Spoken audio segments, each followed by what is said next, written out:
of these days, what we'll do is up here in a Draper Dialogue, we'll have a conversation with one of those retailers that went on those trips originally and tell you what Christian put him through. Actually, Matt was one of them too. Exactly. Do you want to talk about harrowing? Matt witnessed Carlos getting bitten by the monkey in the ass. I'm just going to say the monkey. Oh my God! Oh, these stories are incredible. Well, Carlos' stories are. I mean, need a couple shots of whiskey. We'll start talking Carlos' stories so we can laugh for a while.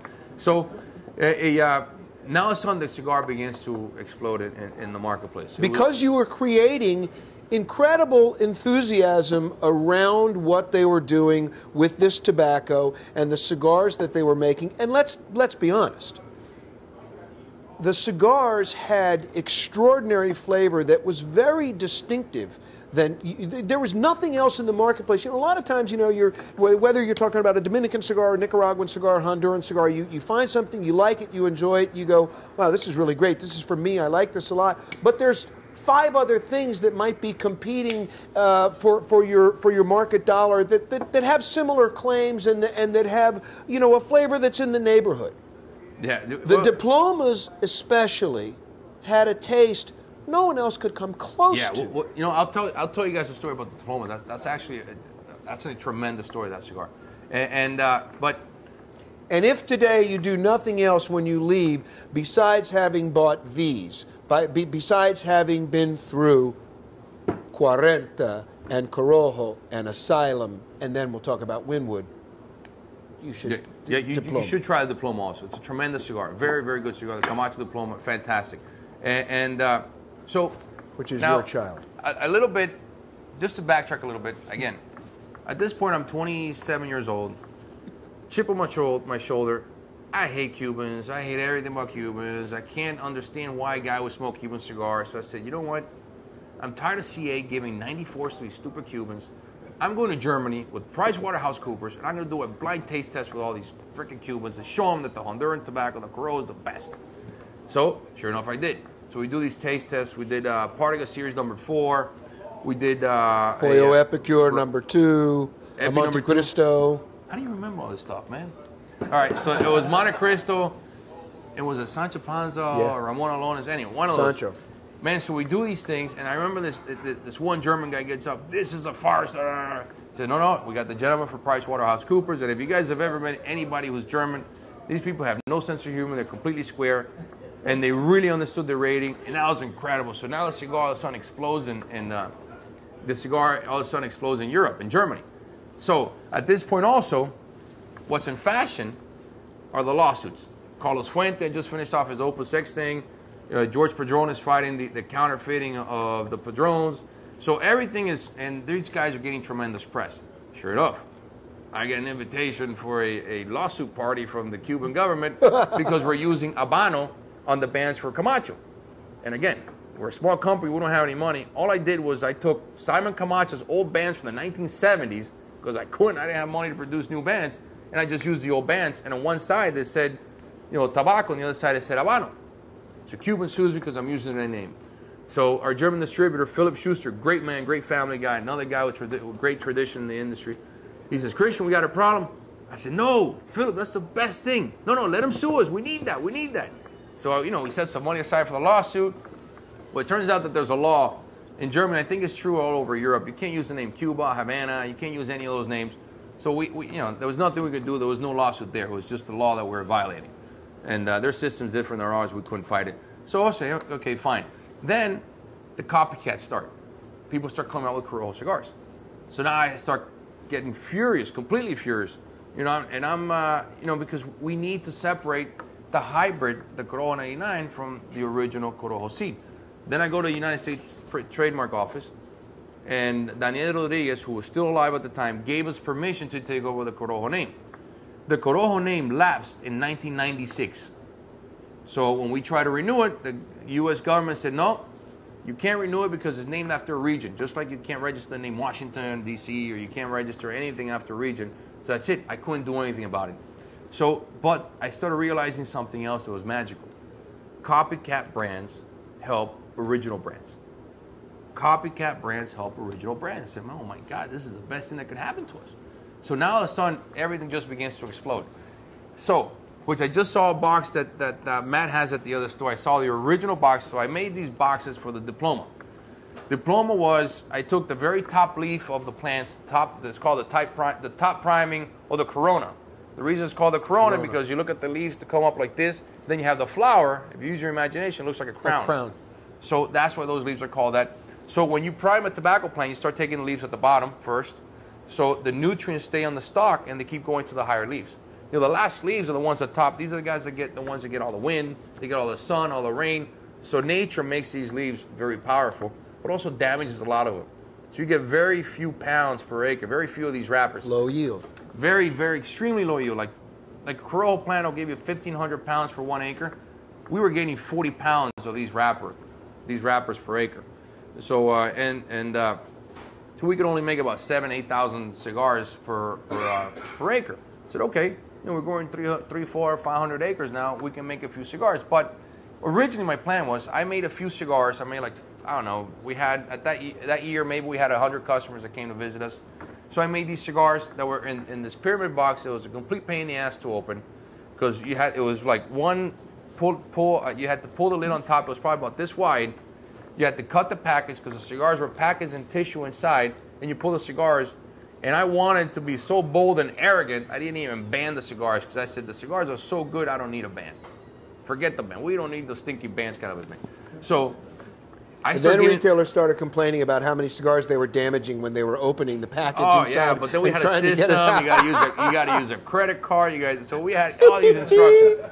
So when customers show up at the trade show, I had these plaques made with these pyramid boxes, and now I hand each person these pyramid boxes. And I really can't remember who it was, but it says, "Hey, is this my diploma for coming down to Honduras?"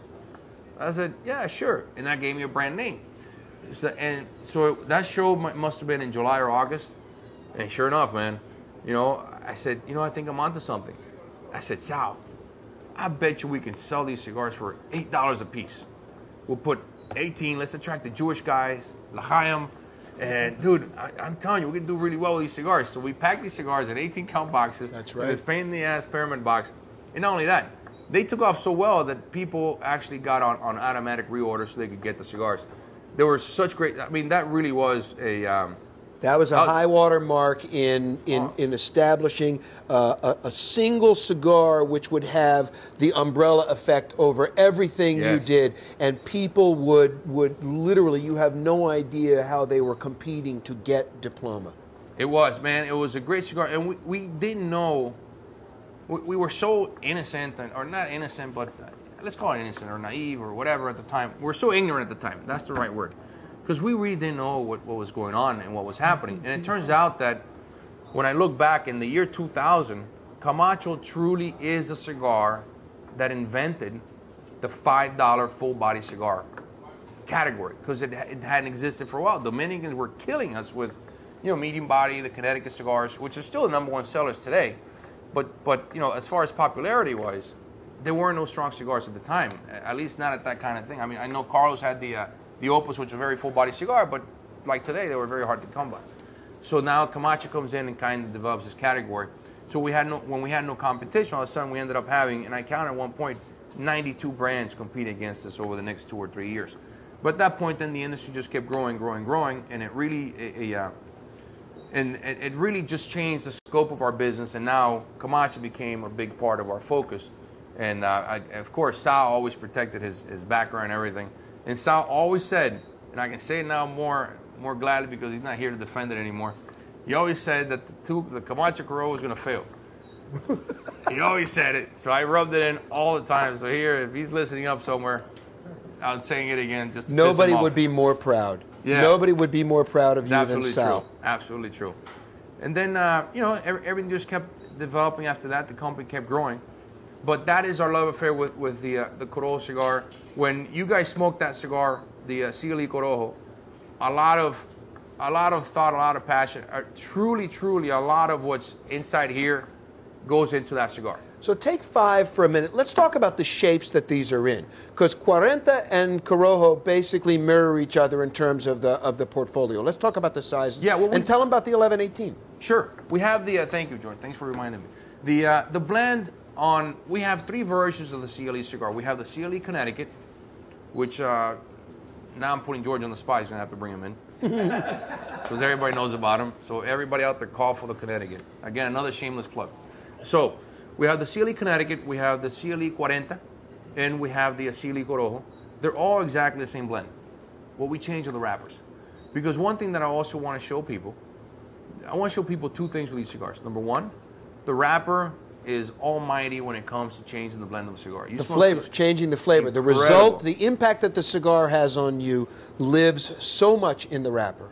I agree 100%. And if you learn how to blow Which is a very Cuban philosophy. Yes, that's a very Cuban philosophy, that wrapper is 45 or 50% of the taste that you perceive. I argue 75, but yeah. you know, but we can't quantify these things. But right. if you learn how to smoke cigars out your nose, and you take 2 or 3 of these cigars and really smoke them, you can do a test like this. Another thing we did with these cigars was we date them. These are all 2012s. Eventually 2013s will come in. Reason being is it's no different than wines. Tobacco crops change. The soil changes. We get rain. We get El Nino. We get La Nina. We get it's rainier. It's sunnier. Blah blah blah. A million things happen, and people really need to understand them because I don't know how many times. You guys can raise your hands right now if I asked you. How many times have you guys smoked the same cigar, or from the same brand, and say, oh man, they changed the blend? It's not that they changed the blend. The blend hasn't changed at all. Nature the fact changed that the blend. Tobacco is different. So now that's what we wanted to identify, the date on the product itself. And some people will fall in love with the 2012. Maybe they hate the 2013. Maybe they love it back in 2014, which is why we would do something called the Liberty Series back in Camacho. Every year was a different blend, and people began collecting them.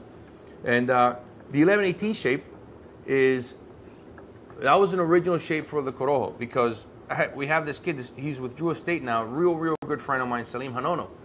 And this guy, man, Jubin, and this guy knew all the tricks because he was in retail. First he started with Mike Cigars in Miami. Precisely. And then he started his own store. This guy knew every single trick in the book. He says, Christian, I'll tell you what I hate about the Diploma. All right, what's that, Salim? I can put any cigar back in that pyramid box and people are going to knock it off. I said, oh, okay. So I remember I'm sitting at the table and I'm playing here with some markers. I go, so how do I fix it? How do I fix it? I said, oh, I get the marker. I gave it to the factory manager, Luis, who's still with Camacho over there. Right. I said, Luis, make me this shape. And that shape was a pregnant toro. You understand what it's saying? A pregnant toro. It's fat in the middle. It's not it doesn't look like a typical figurado. It looks more like a parejo, a straight-sided cigar, but it's literally, fat. Felipe Gregorio loved that idea too. Did he really? Yeah. I didn't know. So so he comes up, we developed that cigar, and just which resulted in only one minor problem. People would pick up the cigar and they go, which end do I cut? Which end do I smoke? Yeah. All that backward stuff. So we had it was a unique shape. To this day, nobody has approximated the 1118. But nobody's done that shape. And part of the theory was, and another theory developed was, the cigar was so full body at the time that whenever you get to the thicker part, the cigar will get a lot stronger. And richer, yeah. Because we don't say stronger. Richer, sorry. So now it just became one of those things that trying to change the experience of the cigar smoker. So weeks or months before, I remember my mother having a fun argument with Sal. And said, Sal, when are you going to name a cigar after me? I said, okay, Mom, this cigar is after you. That's why it's called the 1118, November 18th. That's her birthday. And that's why we ended up naming that cigar that way. So the 1118 takes off. Sure enough, it's fantastic. And I'm still paranoid about people copying the 50x5 because once Celine put that in my head, I couldn't get out of my head. I said, you know what? Now we're going to do another one that's tapered at the end and let it get bigger. So people who don't like smoking strong cigars, we can ease them into it with a little smoke first, blah, blah, blah. Then it starts getting richer. And we call that one 705 after my birthday. Sadly, that cigar tanked and never did anything. But, what can I tell you? But, we gave it the old college try with that cigar. And, that's it. The rest is history. We had a very beautiful model with that company. But we had reached our limit here. We had reached our limit here, and then we were invited by the good people at Davidoff. And, if you guys don't know much, you guys know the Davidoff here, but if you know the Davidoff International Company is a fantastic company. They are, as far as cigar sales, they are second to Cubans only in Europe. In the world, really. In the world, yes, it's the other global entity that stands up to Habanos. These guys do everything right with a lot of details. Swiss guys, man, they're completely square with everything. But these people just everything, and we knew that these were, if we wanted our cigars again. Although I didn't argue with people about the Cubans anymore, you know, that thing was still something that was in my head, and I wanted a vehicle to be able to present our cigars to people all over the world and really sit side by side fairly in a way that we could do it. When you have a small distributors, you can't fight against the Cuban distributor. He's talking about marketing power. Yes. He's talking about marketing power. You can't be present in Germany, in Austria, in Switzerland, in Hong Kong, in Tokyo, and Australia, and wherever. And these guys, the invitation from these guys was fantastic, and you know, we did it, and they have done a great job with the cigar internationally. So now, which ironically, back when I was around, I don't know what the numbers are today, the Triple Maduro ended up being the bestseller, which that was a great story in its own, and that was started by Sal Fontana and my good friend Haim Dabapna from the Smoke Inn in Miami. They wanted a cigar that was all Maduro. Thought it was the dumbest thing I've ever heard in my life. I said, okay, listen, I'll make you a bundle. I mean, that bundle. I mean, I don't want to. Jonathan, don't call me, but that thing did weigh a ton. You know, that thing was so heavy. The tobacco was so freaking thick. So, and that's how the Triple Maduro started. That was a whole different concept, and that became the most popular cigar in Europe. And that too, for the Camacho line. That too has spawned a legion of imitators. Triple Maduro. There's all kinds of claims. But so now let's fast forward to the moment when you have the opportunity. You're effectively a young man of leisure. And you could have been sailing and flying and doing everything else, and instead you went back to the marketplace. Well, you know, what happened was, when we did this operation, I was 36 years old. You know, I was with the group, and you know, something grows inside you, and if you're an entrepreneur, you're always an entrepreneur. And the ambitions were different, what I was looking for. And I had the opportunity to start over again, and start over a brand new operation, and really challenge myself in a whole new way, mostly because we're big family people, and I have 3 boys. And I want to make sure that I offered them the exact same opportunity my father offered me. So I wanted to be in a position where I could start something brand new for these guys, so whenever they finish school, if they want to work in the company and buy into the company, not get the company, but buy into the company, same way my father did with me, then that's something that I would very much, that would give me tremendous pleasure. Yeah. You know, we're actually just this week, because we're working on the new Eiroa cigar brand. Right. I was calling my uncle, and I was asking when my grandfather arrived in Cuba. So we're trying to get all the birth certificates, because my grandfather, Generoso Eiroa, arrived in Cuba, I want to say probably 1915, 1916. We're trying to figure that out. And his first job was being a ship captain for the Cuban Land American Tobacco Company, and I butchered that name completely, but Cuban Land and Leaf Tobacco Company. That's it. Which was the monopoly. It was the monopoly in Cuba. That was the production. I mean, La Corona, every great brand outside of, say, the Menendez Garcia brand, the portfolio. In other words, the H. Upmann and eventually Monte Cristo and everything. All the legendary brands of Cuba, which were being exported to the United States, were Cuban Land and Leaf. How do you know all these things, man? Fuck. Old. So and he bought his first farm. He was trading in tobacco. He buys his first farm he names it after my grandmother, La Victoria, and I believe it was 33 acres, this farm. And he started trading, and the gentleman who would buy the tobacco from him, from what I understand, was Angel Oliva. Exactly. He too was passed.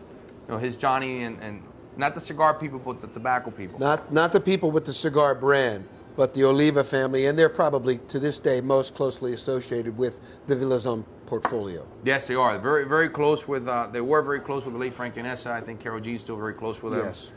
Very close with everybody. A lot of people credit the Olivas for many people's successes. The Johnny Appleseed of Central America tobacco. Incredible, man. Good people, good family, very focused on what they do. And I mean, I don't want to give anything away, but some of the best brands today owe a lot to them. And they're very good people. And these are the guys they were based out of Tampa. So my father, these are people he spent his summer with. Yeah. You know, Cucho Oliva, which was Angel's brother. Yeah. And he was my father's godfather. So it was that kind of relationship.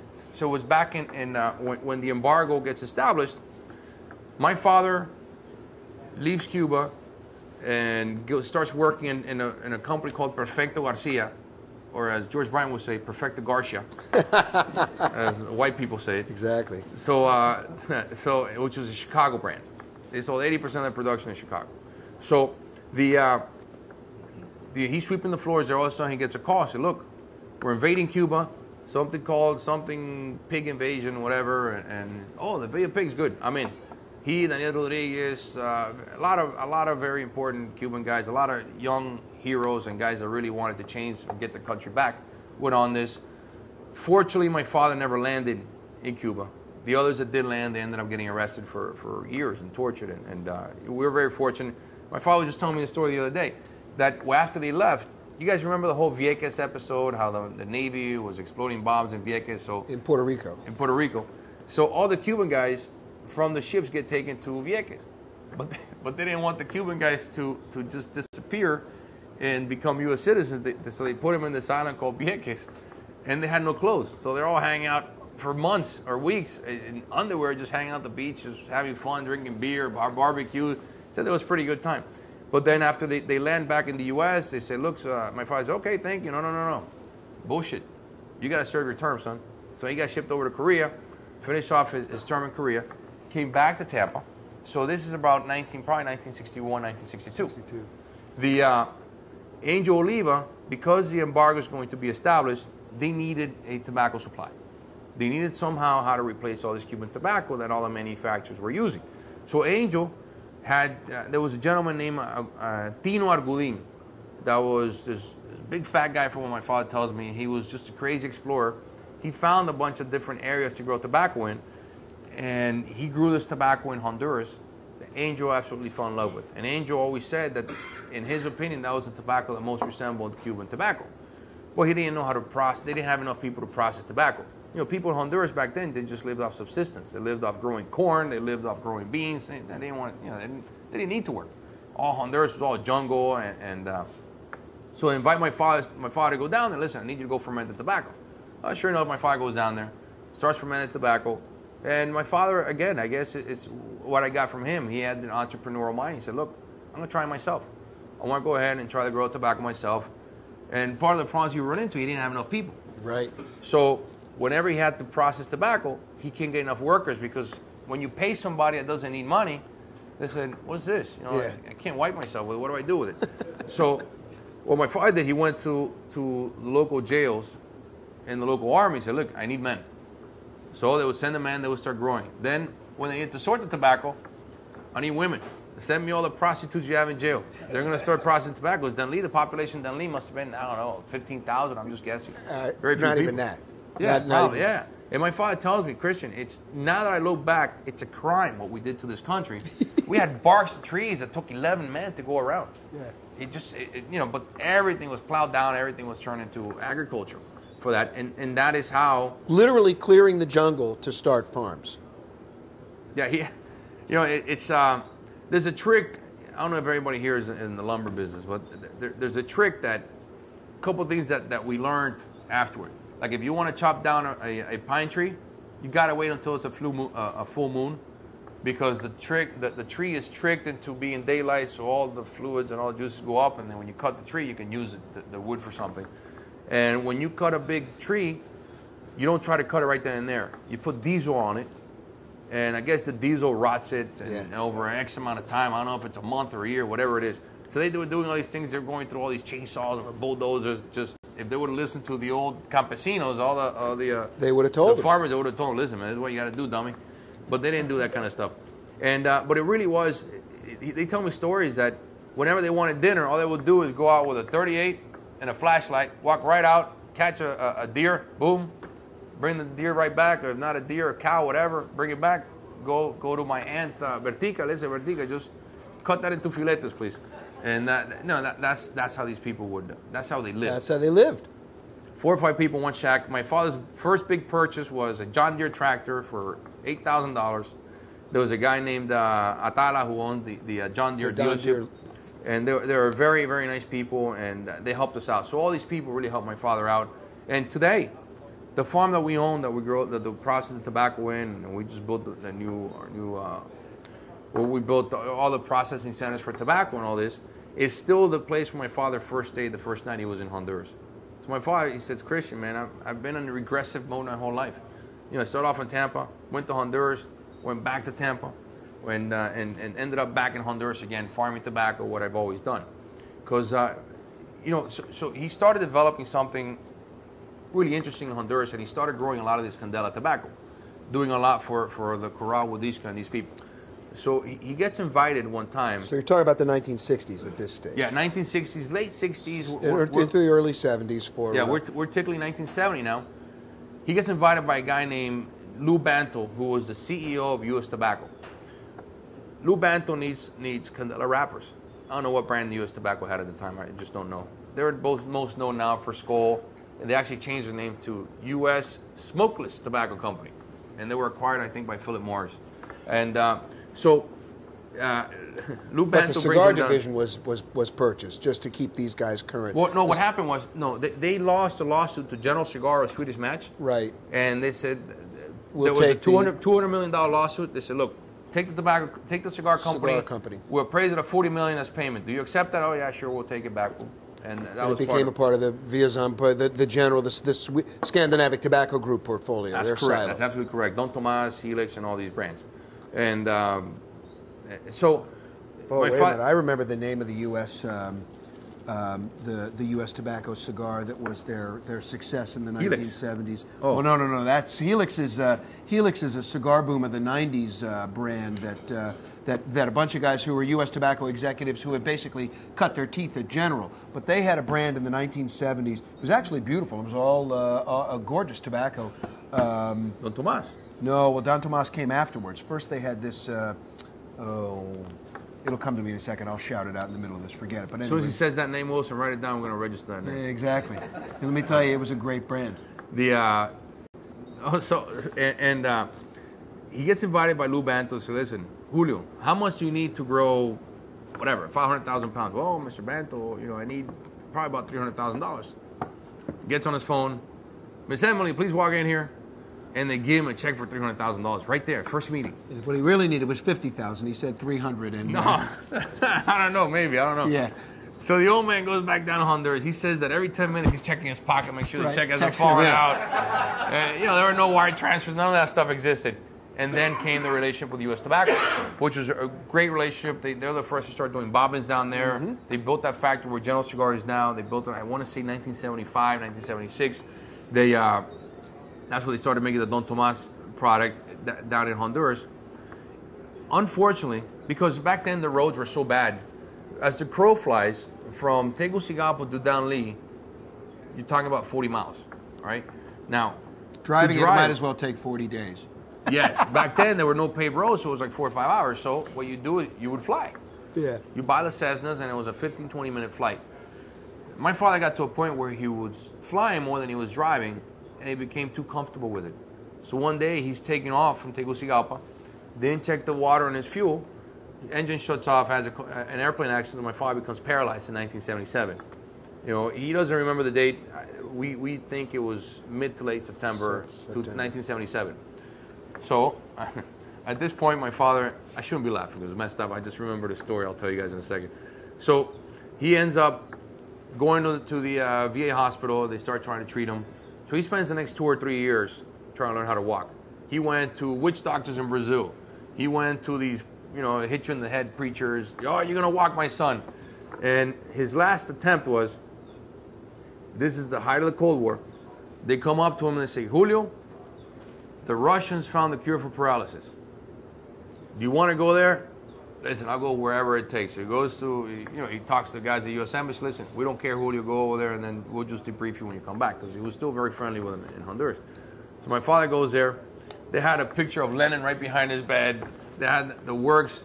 He said that at that time, the X-ray machine was the size of a whole building. It was the most primitive. It was disgusting. He just said, man, I'm going to die. I still remember that he sent me one letter where he was talking about, they had him so drugged up that he had a pet bear in his imagination that he would talk to all the time. I mean, that's how bad he got. So he said, when he got back, he was with this lady who was a Cuban lady who was a translator to Nikita Khrushchev. And they sit in the dinner together and say, hey, son, so how you liking it? And my father had a few drinks at the time. He hadn't had enough. He had been there 6-7 months. He says, let me tell you, man, I don't know where you stand, but this is a fucking disaster. I hate this place. I want to go home. Oh, I'm so glad you said that. You should leave tomorrow. Get out of here, son. These people are doing nothing. This thing's ending pretty soon. So my father came back, and he made one decision in his life. He said, look, first, he accepted the fact that he was never going to walk again. Number two, he said, if it doesn't exist in the United States, it does not exist. And that was his motto, and still his motto today. That's what he lives by. So he said, okay, now I have kids. What do we do? He bought that factory where he used to sweep the floors called Perfecto Garcia in 79, 1980. Oh, by the way, quick story. You know, when he was in Russia, that was when the Russians and the Americans were playing hockey. Yeah. And he says that every time the Americans would score, he was like, because he couldn't scream. Oh, what's wrong? No, I just got electric shock. Oh, because he couldn't celebrate. He couldn't celebrate that the Gringos were winning. The miracle on ice. So, so he comes back and he gets into Perfecto Garcia. All of a sudden, the company, they're doing, I don't know, 7-8 million cigars a year. And my father realized something. He said, look, I can make them. I don't know how to sell them. I don't know how to collect this money. Yeah. So now he said, screw it. They sold it to U.S. Tobacco. He had a good relationship with them. U.S. Tobacco turned that company into, oh my God, I forgot the name right now. House of Windsor. Yep. House of Windsor took that company, and I don't know if the company exists or not. They're machine-made cigars. I don't know if it exists today. So then... They still make House of Windsor cigars. They do, in Yo, Pennsylvania. So I guess the company does exist still. And, that's the story with that. And, of course, I'm sorry I took you guys back, but now we move forward to where we're at today, which is starting off the fresh. But, that is kind of not exactly my DNA, but that really is how I grew up and what George was saying at the beginning. I've been caught in this world of this old traditional system. And, it really was my biggest challenge coming in.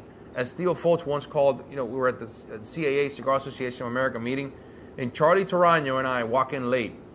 Theo stops the presentation. Theo Foltz, the guy from Alpha, this guy is like 6'3", his head's like this big, and his voice is completely thundering like this.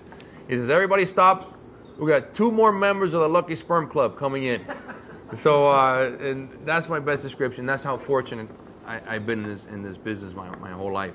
And, of course, my biggest challenge was, how do I get out of my father's shadow? How do I do something different? Camacho opened up that door for me.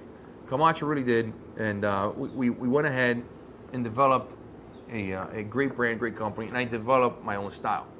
And the day I realized, and truly my father was this old-fashioned guy, not the most amorous type, just very, very strict kind of guy, military style. I remember one time we were with Berto, and I forgot his last name right now. He's one of the salespeople for ASP, and we were looking at some samples.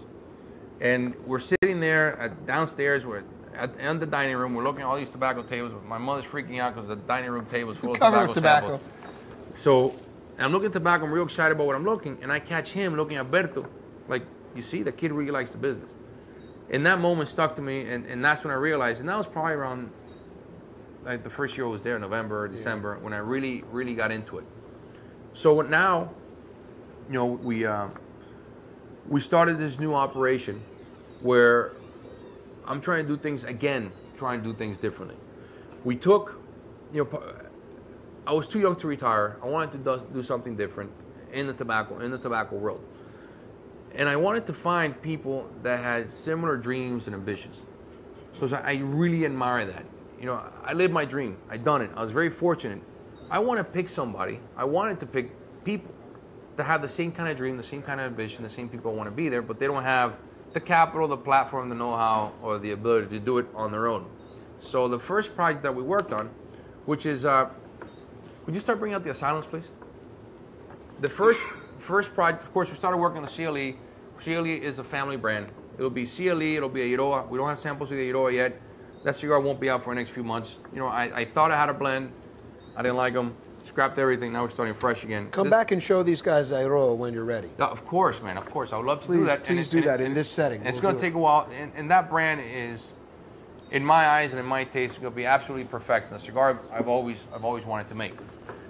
So the first project that we work on There was a kid that was working with us in Camacho for a very long time. His name is Tom Lazuka. Tom Lazuka was a salesperson in Michigan. Tremendous personality, very similar situation as mine. He's got 2 boys, good family guy as well. And Tom wanted something more. He wanted to pursue the dream. And we sat, it was just over a few drinks, which is really how most major decisions are made. And we sat there, he says, Christian, I want to do something. So we came up with this concept called Asylum 13. We had a 3rd person involved, his name is Mr. Baxter. He helped us out at some point, and but he's no longer with us, sadly. So Tom Lazuka, we developed this idea called the Asylum 13. We went to a factory in Nicaragua. We started working on the blends and started working on a product. And Tom says, you know what we need to do? Can you zoom the camera real quick, please? He says, we need to come out with a cigar, which is a 70 by 7. We need a mouth cannon. All right? You get it? All right. So he says, we need to do a cigar called 70 by 7. I said, Tom, you're crazy. That's the dumbest thing I've heard in my whole life. No. Dude, I'm telling you, it's going to work, blah, blah, blah, blah, blah, blah, blah. So he just turns it to this thing. I said, all right, listen, it's your baby. You're putting money in it. I don't care. Because I'm thinking, man, this guy's wanting to lose everything on this silly bet. I'll do it. I just want to sit there and brag about how I was right and he was wrong this whole time. Shades of Sal Fontana talking to my God, listen. The 70 by 7, although we weren't the first ones to make it, but for some reason, this cigar has resonated with people. And the 70 by 7 has just exploded. Exploded to the extent that we are now developing a 70 by 7 Ogre that should be out in the next week, hopefully. That cigar should be arriving in Miami on Tuesday, Wednesday, or Thursday next week. We'll be shipping it out. Again, shameless plug. Call George Brightman. He needs to order the Ogre, which is a 70 by 7 with the same wrapper as this one, but the second shade is a Candela shade. And if you guys have never smoked a Candela shade, in my opinion, they're horrible. They're horrible cigars, but for some reason, this cigar works. And I can't understand why. I really can't. And it's not so shameless anymore because I really am endorsing that cigar because it's actually good. We thought it was just cool. You're calling it the Ogre. There's another famous green guy, they call him the Ogre. I won't mention the guy's name because I don't want to get sued by those people.